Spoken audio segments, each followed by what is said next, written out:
Rode in the train all night, in the sick light. A bird flew parallel with a singular will.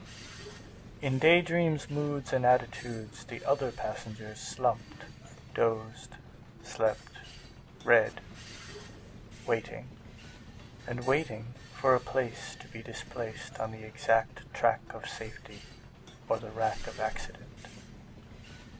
Looked out at the night, unable to distinguish lights in the towns of passage from the yellow lights numb on the ceiling, and the bird flew parallel and still as the train shot forth the straight line of its whistle, forward on the taut tracks, piercing, empty, familiar.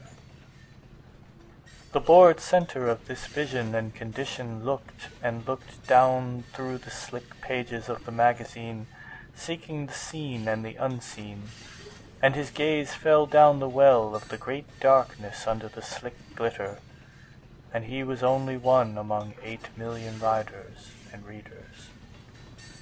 And all the while, under his empty smile, the shaking drum of the long, determined passage passed through him, by his body mimicked and echoed.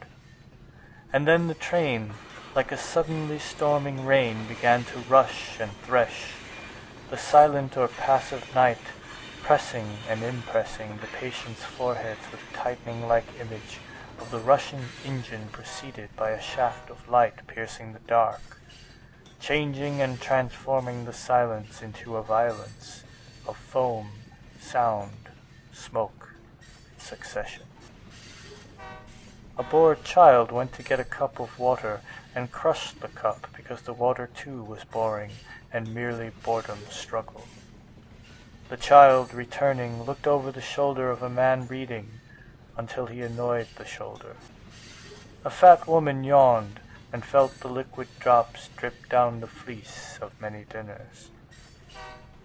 And the bird flew parallel, and parallel flew the black pencil lines of telephone posts, crucified at regular intervals, post after post of thrice-crossed blue-belled anonymous trees.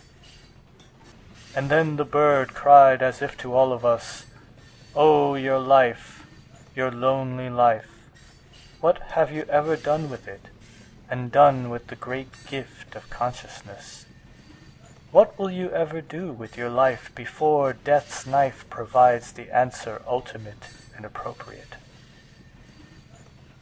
As I, for my part, felt in my heart as one who falls in a parachute, falls endlessly, and feels the vast draught of the abyss sucking him down and down, an endlessly, helplessly falling and appalled clown.